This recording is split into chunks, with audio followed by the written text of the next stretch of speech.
It's the Real Estate Podcast, brought to you by ANZ Home Loans for financial well-beings. Hey, welcome back to another episode of the Real Estate Breakfast as we cover the latest property news. We do it for you every morning, and you'll hear us on iHeartRadio, Spotify, Apple Podcasts, as well as Amazon. And this morning, once again, we are off to Sydney to catch up with Margaret Lomas from Destiny Financial Solutions. You know, this year, Margaret, it is sort of flying by, isn't it? May not too far away now. Yeah, well, look, I say that every year, that each subsequent year goes faster than the last. And I think for me, it's a function of getting older. So, you know, when you've got less time left on the earth than you've lived, you're watching every minute of those days. And I'd prefer not to talk about it, to be honest. Yeah, I think anybody that hits 55 plus, you start to think about the clock. And certainly over 60, people are really then starting to say, gee, how many more days have I got left on the planet? Well, that's me because I'm 64 this year. So, yeah, we're getting there. Yeah. Well, last time we were talking about investors coming back into the market. We didn't get an opportunity to talk about just how harder it is to borrow, particularly for first home buyers. If you look at last year, of course, the parameter was moving, the goalposts were moving. It's made a little bit more difficult with the investors coming in to the market. Just how hard is that for first home buyers competing? I'm not sure that it's as much about competition as it is about the lending criteria and now what you need to be able to buy a property. So, you know, we've seen property prices go up, and we've seen even the cheapest end of the market in our capital cities somewhere around the 450 to 500,000. You know, it's interesting because, you know, I like to speak empirically because we do work with investors, so we see what they're feeling and doing on an everyday basis. And we used to have investors who'd call us and say, look, I want to buy a property for 350,000. There'd always be one you could buy, and some good ones in growing areas like Perth and Adelaide and some of those larger regional areas. But now if anybody calls and says, you know, 350 is my price range as an investor, we normally have to say to them, you're going to have to up that to at least 450 to 500. Otherwise, we're not going to be able to find anything for you. So that's happened very rapidly. It seems like only yesterday that we were able to move in that $300,000 range for people, and we no longer can. So what that means for first home buyers as well is that they're now needing to have a bigger deposit. You know, for investors, if they've got their own home, they can use the equity as a deposit. They don't have to save up that deposit. But for a first home buyer, they've got to start with a deposit. So now they're looking, especially in our bigger capital cities, at needing a deposit of probably around 150 to 200,000 as an absolute minimum. And then on top of that, because interest rates have gone up significantly, and because higher interest rates then create a risk for the lender has subsequently also tightened their lending criteria and how much you're allowed to borrow. It means that you need bigger deposits and higher incomes to be able to afford the cheapest of homes. And this is what's really pricing those first-time buyers out of the market, even more so than the fact that prices have gone up, because they need those bigger deposits and it's much harder for them to save them. Yeah, it's got that whole trickle-down effect, and just saving $100,000, Margaret, in these times that we live in, very difficult. And you're not going to get much for if you can only save 100,000. If you're looking at living in Sydney or Melbourne, you're really talking about a unit. $100,000 is probably going to buy you, well, I mean, it's not going to buy you anything without mortgage insurance, because that's only going to give you 400 to 500,000. It's only going to buy you a unit with some fairly high mortgage insurance premiums. If you're in Adelaide and Perth, you'll fare a little better, but even so, you know, the prices for homes there in the far northern suburbs in Perth and those southern suburbs in Adelaide has now surpassed the $500,000 and $600,000 mark. So we are talking units really for first home buyers. It feels to me like it was when I was a first home buyer back when in my 20s. We had to start with a unit or a townhouse because we couldn't afford the housing either. I suppose it's similar, although I do appreciate that in combination with the cost of living crisis, it does feel a lot harder now than it ever did. But for investors, if we think about them, first of all, they don't have to save the deposit because if they've got a home of their own that's grown in value, they've got some equity there and they can leverage against that and essentially put together a 100% loan to buy that investment property. And on top of that, they then get what is a pretty good yield in most areas to be able to declare as additional income to the bank. So they might want to borrow, 600,000. They've got their own income to support that particular loan, but they've also got the rental income to support the loan. And a lot of banks will consider those tax deductions that you get and therefore reduce the tax you pay, which adds to your income again. So in some ways, it's an easier thing for an investor to borrow the same amount as a first home buyer. You talk about when you bought your first home back in your 20s and you started getting going on the property ladder.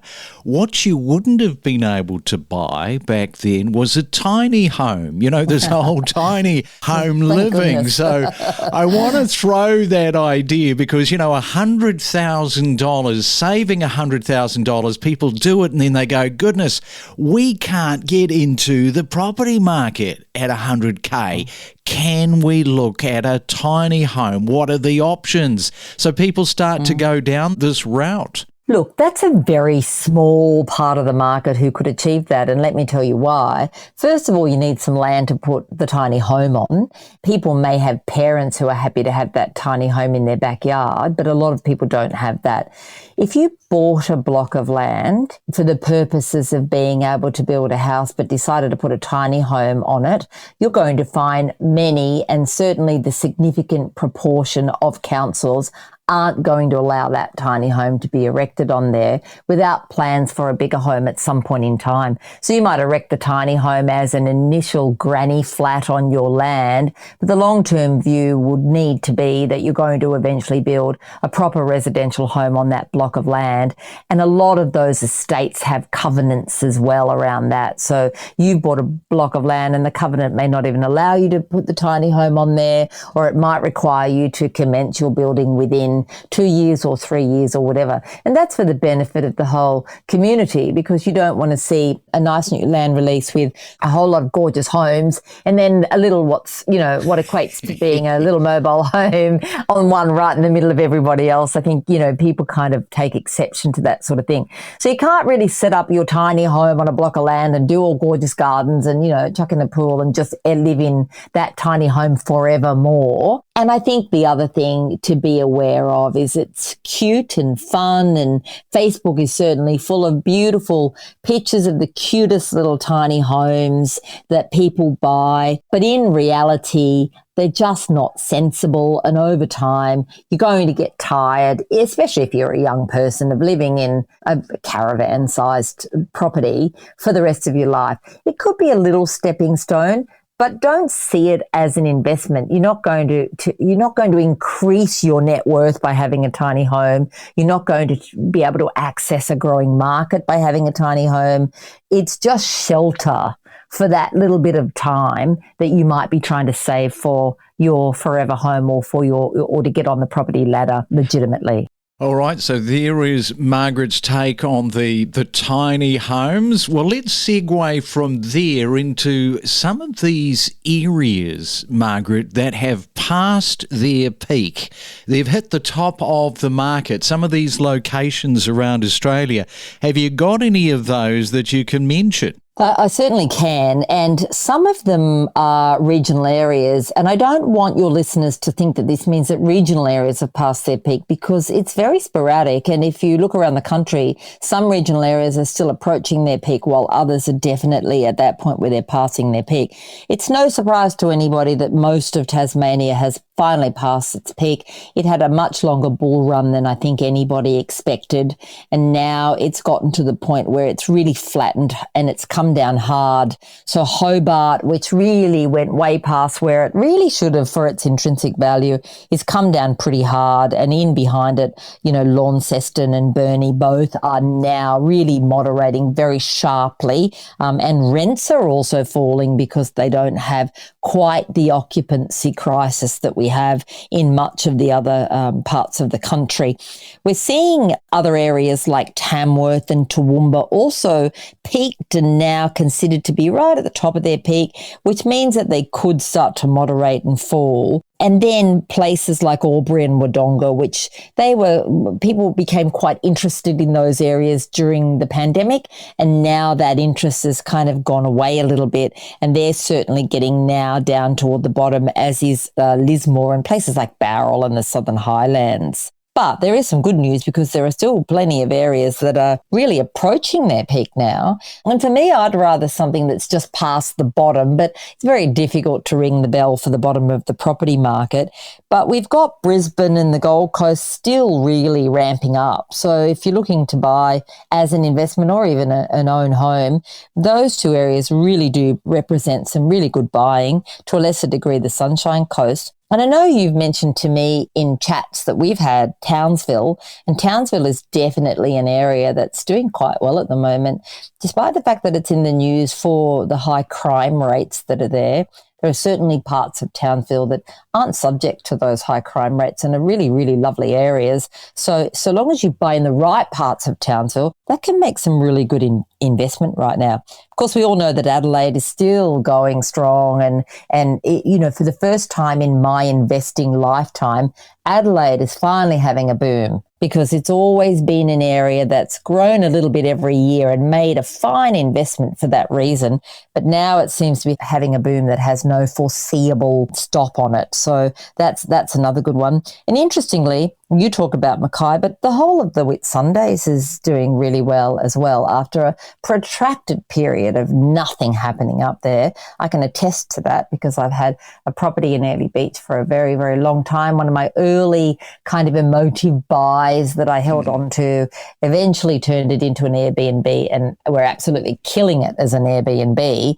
But now the values are following through and we're seeing some really good increases in value around the Hervey Beach and Cannon Vale area and down into Mackay and those areas that seem to be really doing quite well at the moment. Just keep in mind when you do buy in those kinds of areas, you'll get a boom, but then you will have longer periods of flattening and no growth for a long time. So you've got to be getting a pretty good yield on them to make that transaction a really worthwhile one. All right, we'll leave it there, Margaret. There's a ton of information for people to take away, even the tiny homers, dare I say it.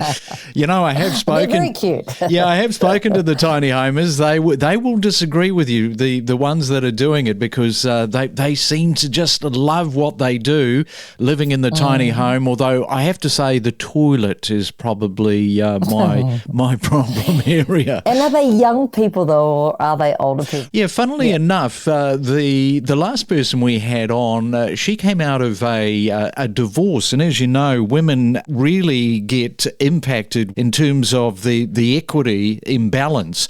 And she ended up in a tiny home and she downgraded. She had a big home, the family home, and she seems to be loving it. So I guess, different courses for different people. I can see that, and I can see the attraction in after you've had a big family home and a family and a lot of stuff going really, really minimal. But I think as an option for first-time buyers trying to get on the property ladder, it's not going to help them to move ahead by getting into a tiny home. Yep. Downsizes, people getting divorced and people moving closer to retirement, totally get that.